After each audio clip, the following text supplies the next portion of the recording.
Our mission is to preserve, enhance, and interpret the rich railroad history of Tuolumne County and adjacent counties as appropriate. However, we know we're fairly recent on the scene. The organization's been in existence for about 3 years. Others have been doing this for decades. And so in order to honor others who have made a significant contribution to that mission, THRA is announcing the establishment of the Tuolumne Historical Railroad Hall of Fame. And so the board of directors each year will select several individuals to be added to the Hall of Fame each year. We're not going to have a hall itself in Canton, Ohio, or a place like that. It's going to be on our website, where you'll be able to find information on everyone who is in the Hall of Fame so far and why they were chosen. But give us a little time to get that website organized. Tonight, we are also announcing the induction of the first 4 members of the Hall of Fame. The 2025 class includes the following, and I think you'll recognize most of these names.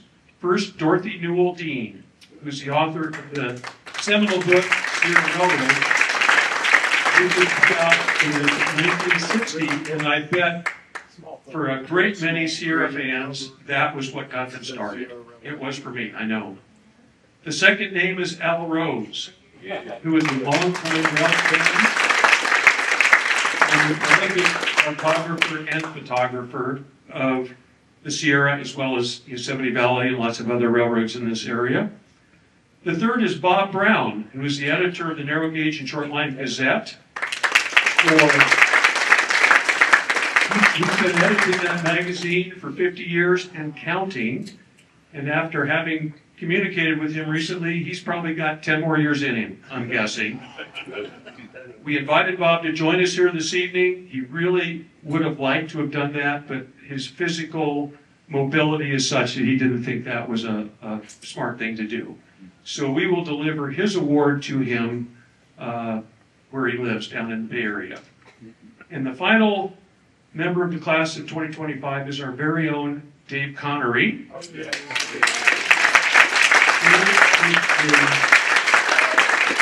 A long-time docent at Railtown, 27 years, as I recall. A prodigious author and speaker about Tuolumne railroads, a prodigious modeler of Tuolumne railroads, and a co-founder of the Sierra Railway Seminar back in 2009. So, Dave, can you join us up here, please?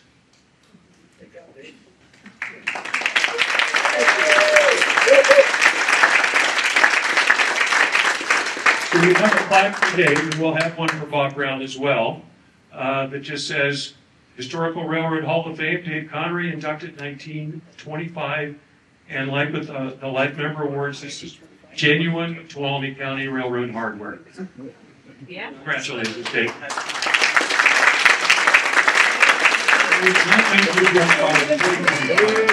Dave hasn't lost his step. Thank you all very much.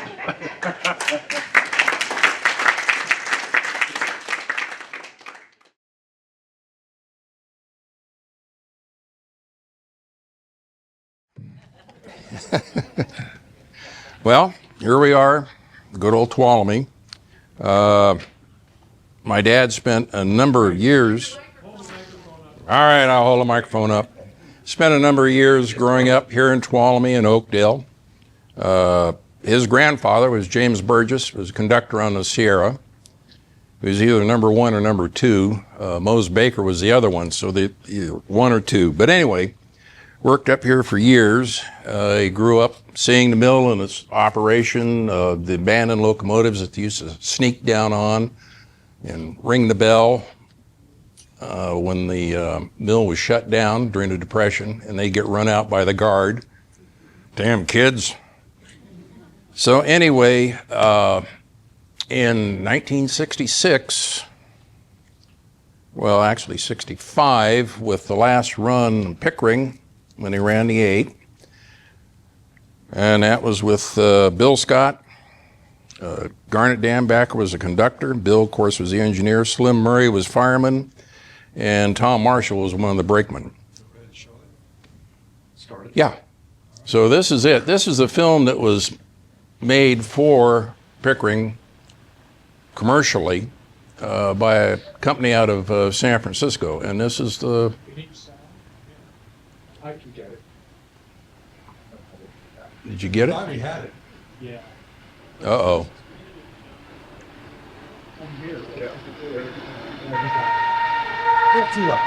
That's it.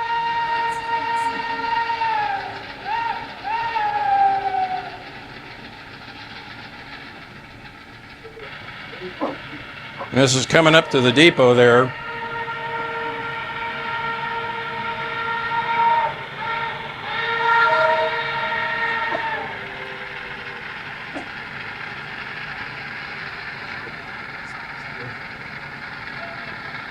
There's old Bill Scott.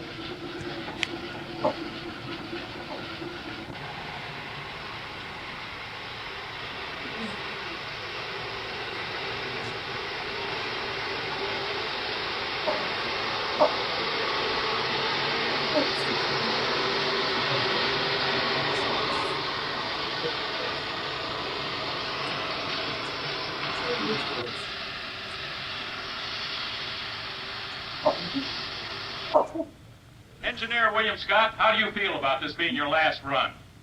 Well, there's no question of what we'll miss the engines and the men who work on them and the country we run through. We run through a terrifically scenic country, and I know we'll miss that too. Thank you. Listen to this.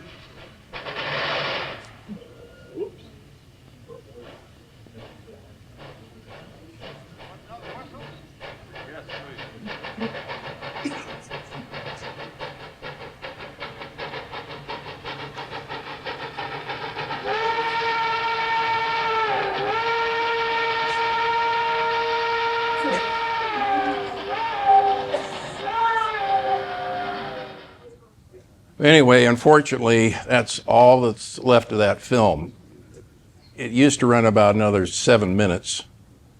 But anyway, around about 1966, we got up to Tuolumne. My dad had met with John Lowe, who was vice president for Pickering and general manager. And we set about acquiring what was left of Tuolumne. Not much was left, 2 engines. We had the 15 and the 12. The 15 was first out, and the next engine down was a 12. So anyway. No sound on this one. Okay.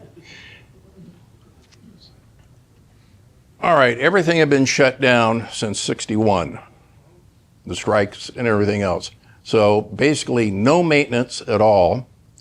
One of the security fellows down there was Ed Sullivan. Of course, he was the last master mechanic for the railroad and a true gentleman, and my dad knew him for years.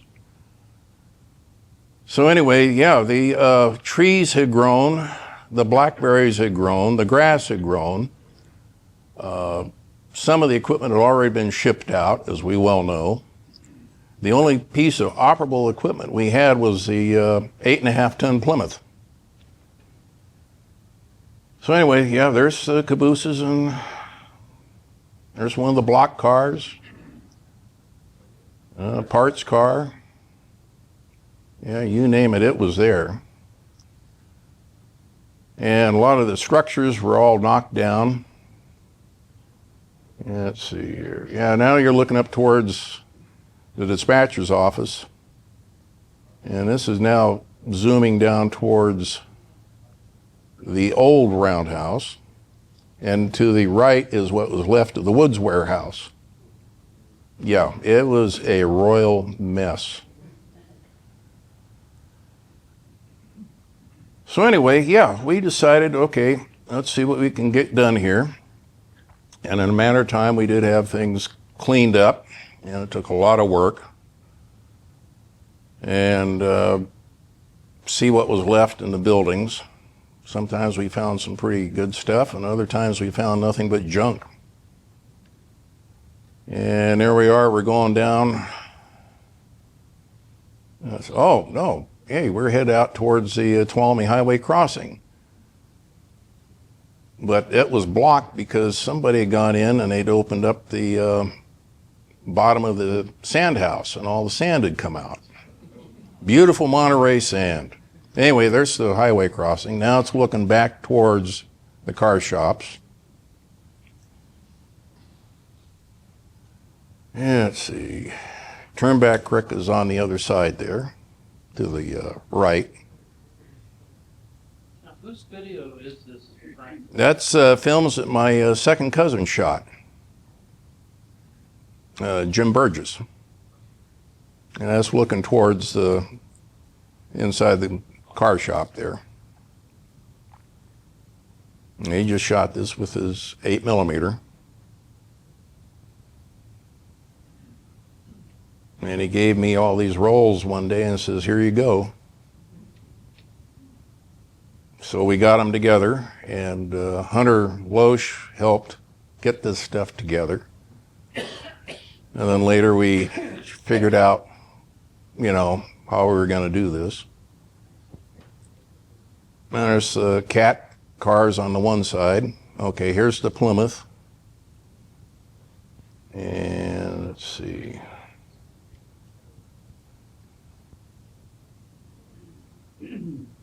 Yeah, we're going to go down and get the engines out. There's some rail on the other side over there. Here we are against the 15. And she had not moved since the 7 had come out.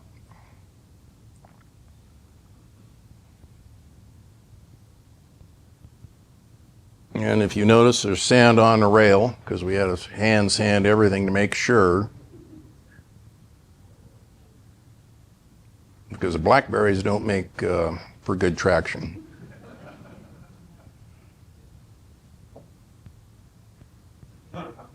Oh yeah, yeah. Well, surprisingly, what we got done each day. Frank, was this 1966? This is 66.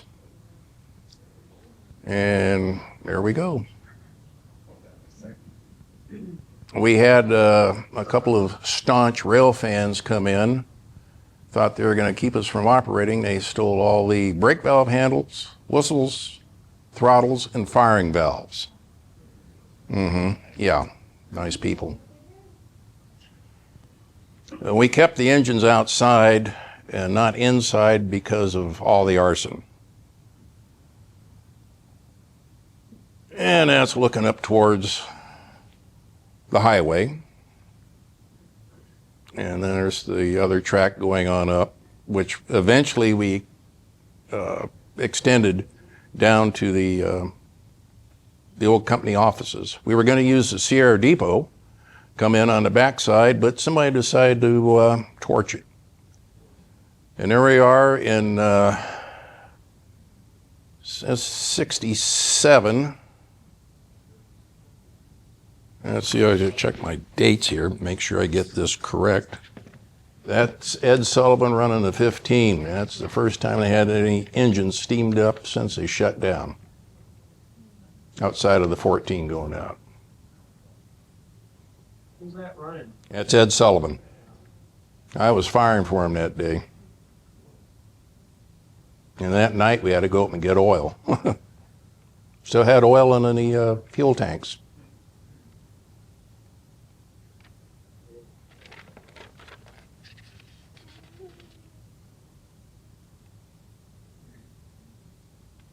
Oh, that's my cousin Jimmy. He took that speeder home, sandblasted it, painted it. That's one of his kids who's now 30 some odd years old today.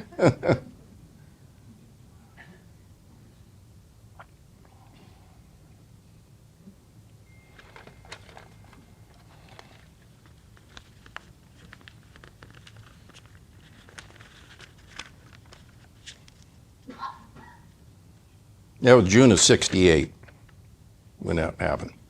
We just had the 15 retubed.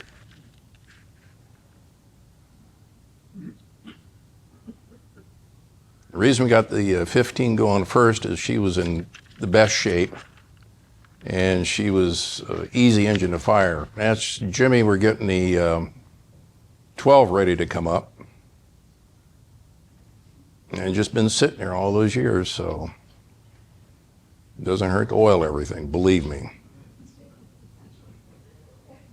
Nothing wrong with a good oil piece.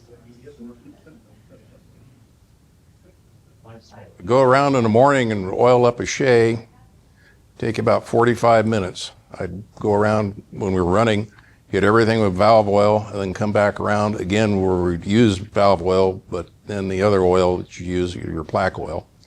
That's my great uncle Burgess and his two sons. He grew up in Tuolumne as well.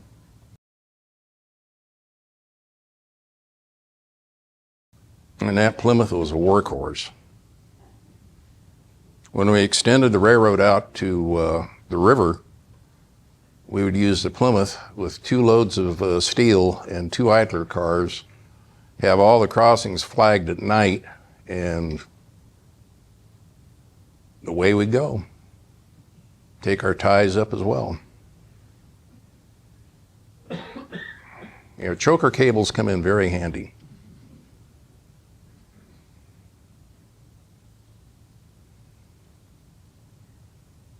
Yeah, that's me getting up in the cab. How old were you around that time, Frank? 16.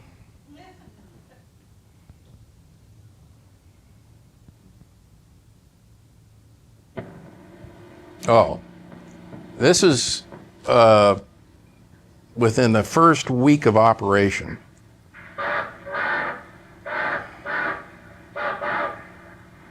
And the gentleman that shot this footage, I don't know what happened to the sound.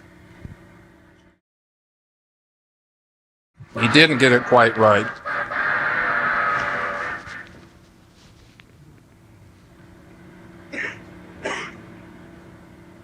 And that was all new track that we had to put in.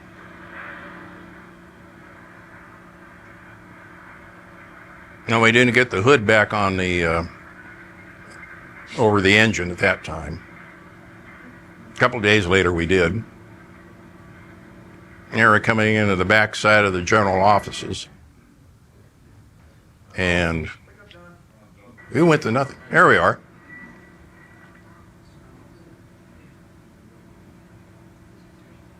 And then we borrowed 2 section crews from the Santa Fe, so that helped. I got thrown out with the sectionman, so I learned fast.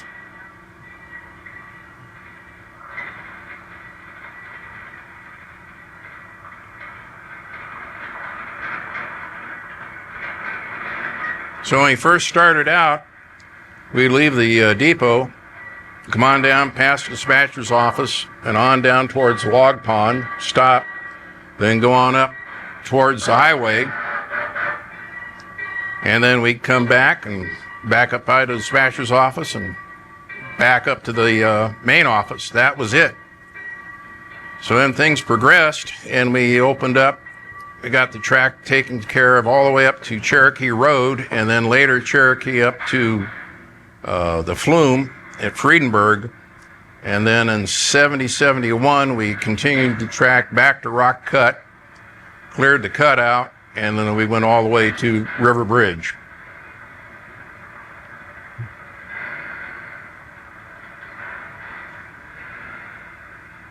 And on our night excursions out to the river, for the most part, they were all sold out, and we had 9 cars.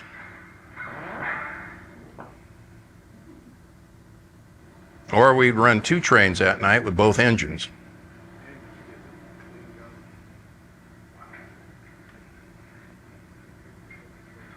But you can see we got things cleaned up. How many years? Ray Maker was the fellow that made that film. Somebody asked a question? How many years did it take you to get it cleaned up? Not that long. It was, head down and go for it. And in some areas beside the tracks, where you saw that rail piled up, the D8 comes in real handy. D8 cat, yeah. And Ken Kagi, get over here. Come here, Ken. This guy.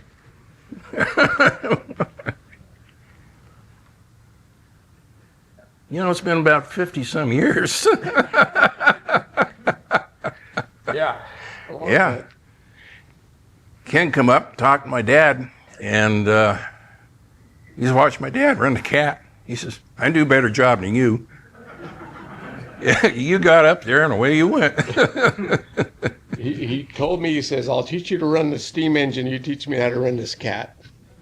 And Yeah. I was a sophomore in high school, Yeah. you know, but yeah. You know, we bumped in today to each other like, huh? And I was there the first night they steamed the 15 up. And time we got it up to steam, was it 9 o'clock? Yeah, 9 o'clock. Blew that whistle.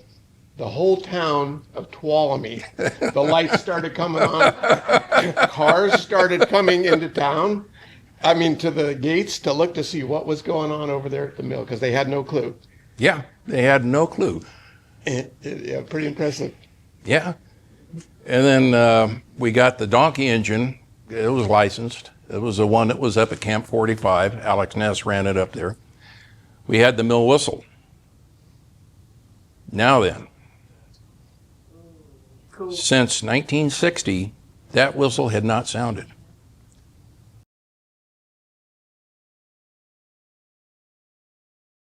When that whistle blew, Yeah. those people that did the damage to that mill realized what they had done.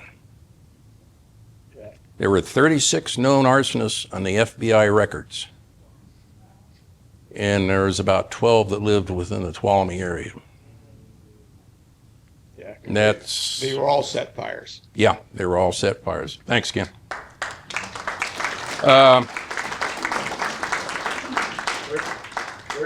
Where'd the whistle go? Well, the whistle was saved off the mill, and it sat in the back of Dutch Eckstein's public market there in Tuolumne for years. He and Alban Alice, Marie Rozier, and somebody else, they got an air compressor. They tried blowing the whistle with the air compressor. Hold it. But anyway, when we mounted it up there on the donkey, well, she blew at 126 pounds. That was what you carried down on the mill boilers. And we blew that whistle. And that brought it all back to them. A few years later, we ran a train off schedule, I guess, and had the donkey fired up. So Dad stopped, and we were going over, got off the engine. Donkey's sitting there purring away, and he blew the whistle. It was about,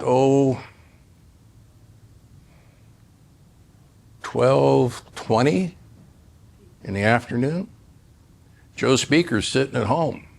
He hears that whistle. He laid his paper down, went back to his service station, got there, looked at the clock, and went, what the hell is going on?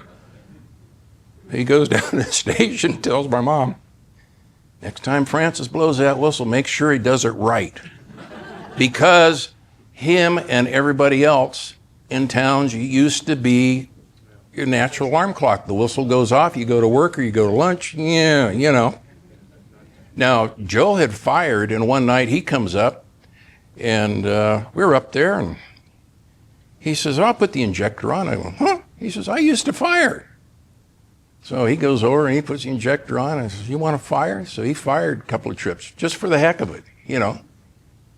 I got to work with Shorty Mannix, Burt Bergstrom, of course, Ed Sullivan, and several of the other fellows, and they were really great guys to work with. Okay, here we go. Now, this is a fire prevention film that was done by the U.S. Forest Service in conjunction with us. Fire leveled the entire plant, including the huge log and lumber piles, in 1968. Only a few rusted metal monuments remain. In just a few hours, an entire industry and 1,400 jobs were destroyed. Only the railroad still operates, but now it takes people to the woods instead of bringing wood to the cities.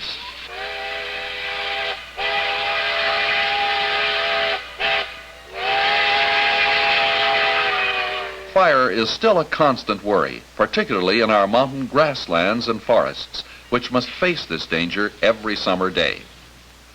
Our route carries us over a cleared pathway which pierces the spectacular Tuolumne River Canyon. We sprinkle our roadway to protect against sparks. We also trail along a speeder to watch for fire, but in addition, we need a helping hand from you. Put your cigarettes and matches beyond arm's reach. Habit is sneaky and hard to break. Our reminders may help, but it's up to you.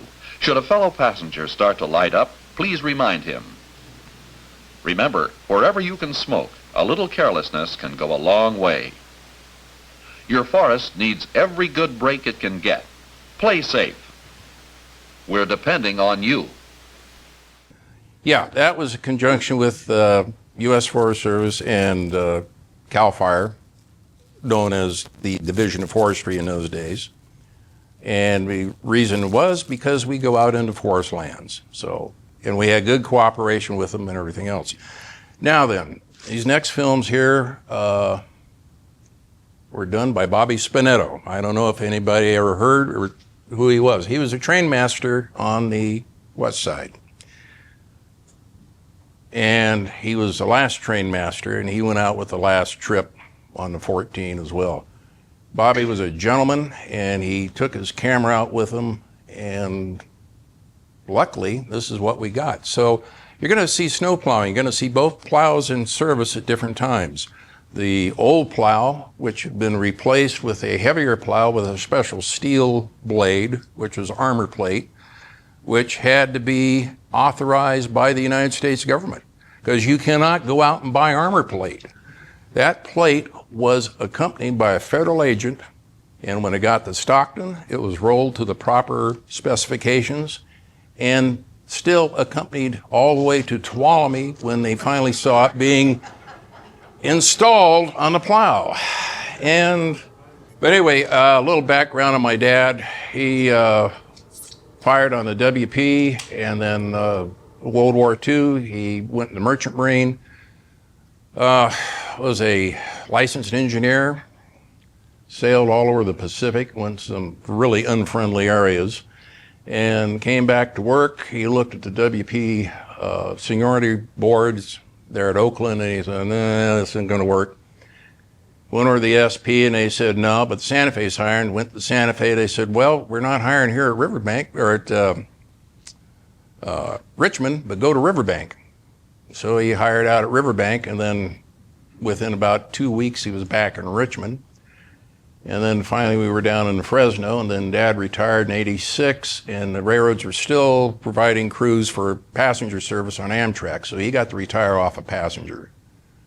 You know, anyway, but, and he did fill in for Joe Francis 1 year. Joe had to have surgery, so Dad filled in.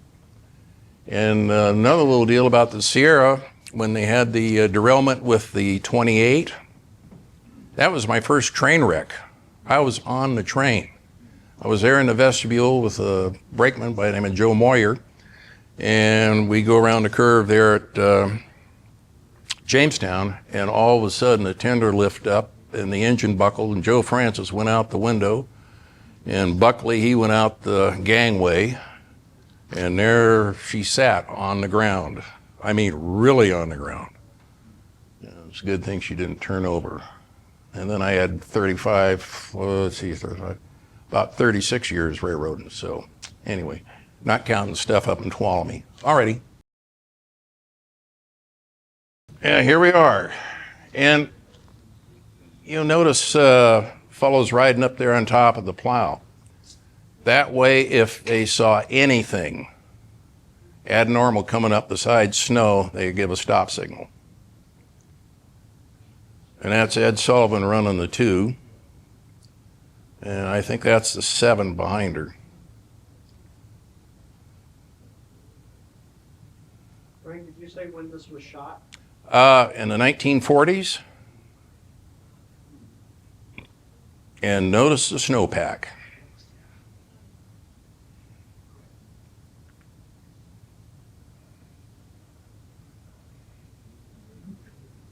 I wish there was sound with this, but unfortunately there's not.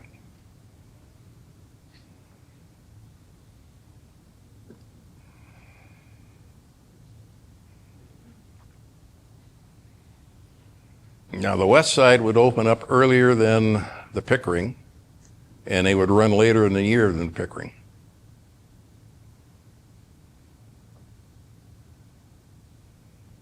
And that plow was designed just like the other one to throw everything off to the right-hand side.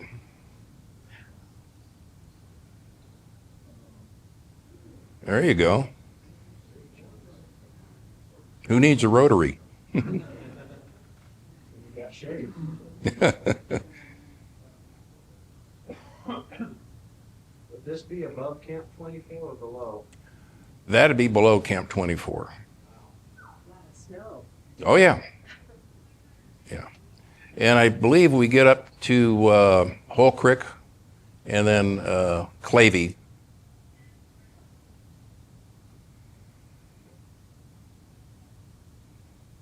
Yeah, it's kind of hard to figure out where the heck you're at in all that snow. Of course, the other problem is ice. You know, rocks, trees, anything that come down. One of the reasons that you'll see that they're running the Heisler on the head end is if they're to get any rocks, that engine goes underneath and not on the side. Where at the Shea, you've got the engine itself on the side plus all the gears and all that. And, you know, rocks and gears don't mesh well.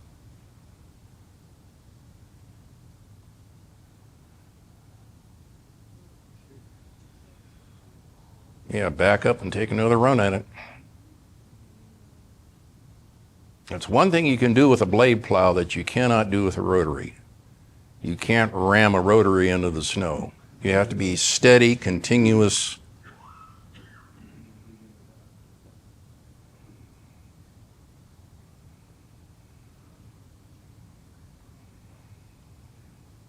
Just a nice cold day in the mountains. That's the old plow there. The plows had water tanks on the back end, and they get up to Camp 8, and they put water there because from that time on they needed the extra weight and to help hold the blade down. And you're getting into the snow.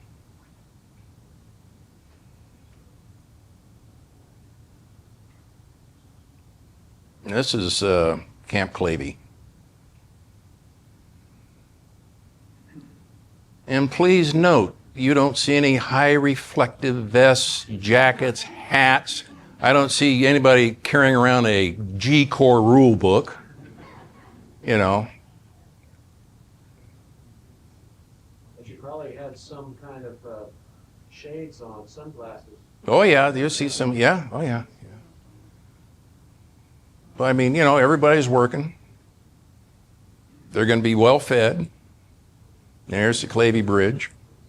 Now, watch when the Heisler comes across the bridge.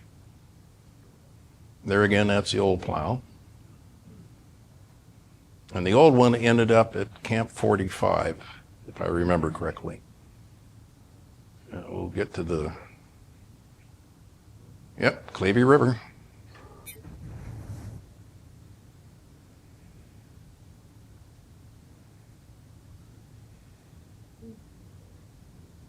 All right, watch the side rods as they're hitting the snow.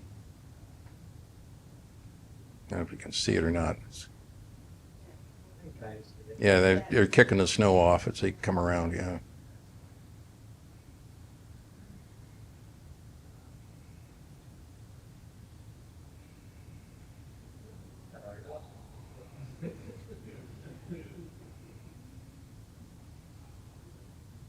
Yeah, depending upon what they were doing, they'd use as many as 3 engines.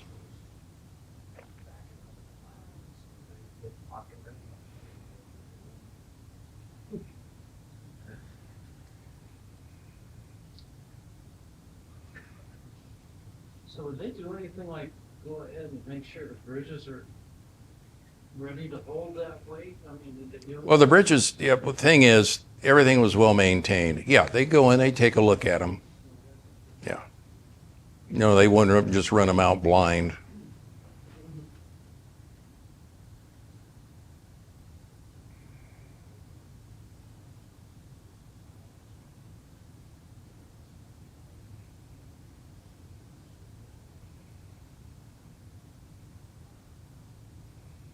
More snow.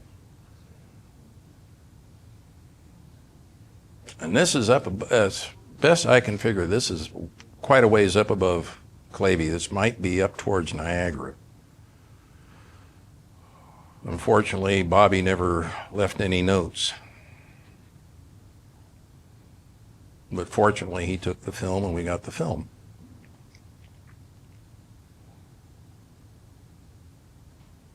So what film stock is this from the 1940s? Wouldn't be Super 8. No, no, no, this is straight 8. This is good old 8mm. Early 1940s? Some of it is a little before the war and others is taken after. So after 46.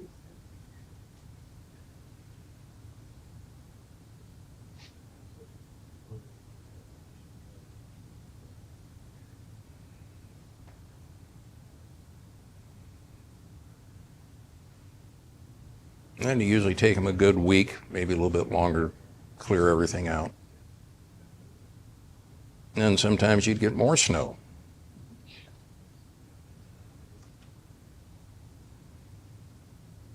Any idea what elevation this was?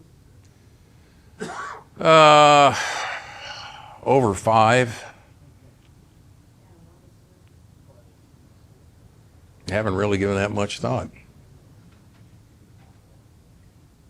When they opened the line for, like, they did the snow removal, did they clear the entire line? Or Whatever they were going to be using, yeah.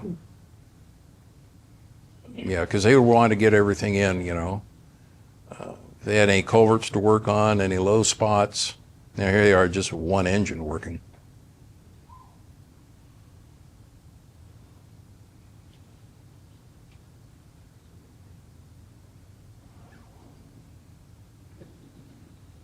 And sometimes they'd cut off the other engine, hold it back in case they needed it to go get the other one out that derailed, instead of having 2 engines derail or 3 engines derail.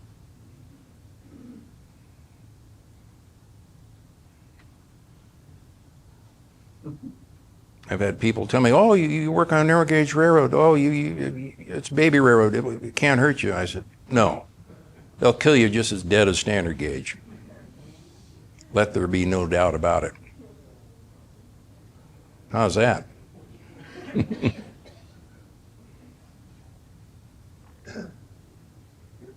And your other problem is water. So they'd take a tank of water up with them, or they could get a water tank going that they could get back to get water, because trying to melt snow to make water, that can be a tedious project.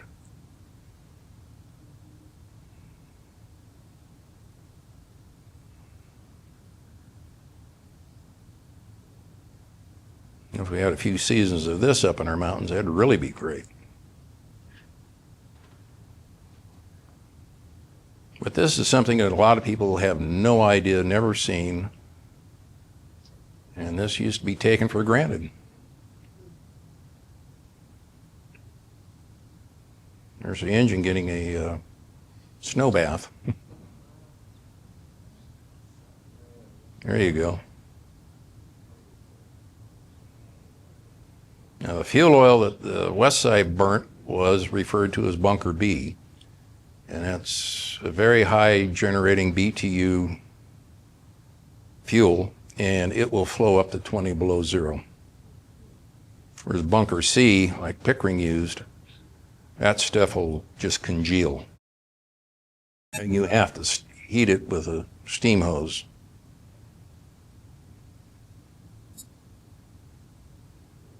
And several times guys from Pickering come over, you know, work a couple of weeks, in the cold weather there on the west side, and they'd forget about it. And they'd open the tank heater up and not think anything about it. Next thing you know, the tank boils over. They're used to this oil that took forever to heat. Well, if you ever had a tank boil over, then you got to clean it up. I had that happen one time. Once was enough. It took me 20 minutes to get the top of the tank cleaned and down the sides and everything else. I learned a valuable lesson. Ed Sullivan says, Frankie, don't do that again. I said, no, I won't. Kerosene and cotton waste, and oh my gosh.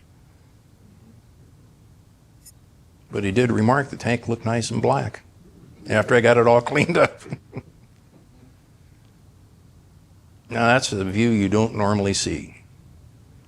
And there are no drones. This is a new cloud. I want to know how he got up on the side of the mountain. Slowly. Yeah. And the other interesting thing is at night in good weather, deer in the headlight aren't too bad. Cows are a whole different story. They'll run it down ahead of you because of that damn headlight. And especially if it's a bell cow, because she'll have 5 or 6 or 7 other in a herd following her. And finally, they do realize that, yeah, maybe they need to get off the tracks. They went in the snow, were they? No, in good weather, yeah. One summer, though, we did have had a few times where we had mountain lions come out, and they'd run ahead of you. And they go around a curve. If they go around too fast, well, that tail comes up just like a rudder. Yeah. And then they just jump off the side and watch you go by. All righty. Any questions? Anybody? Yes? When you were explaining about the old mill whistle, and then when they Oh, next time. yeah. They had it in storage, and they tried blowing it with compressed air. Well, compressed air does not expand like steam. So we put it on the donkey engine, and same boiler pressure as the boilers at the mill.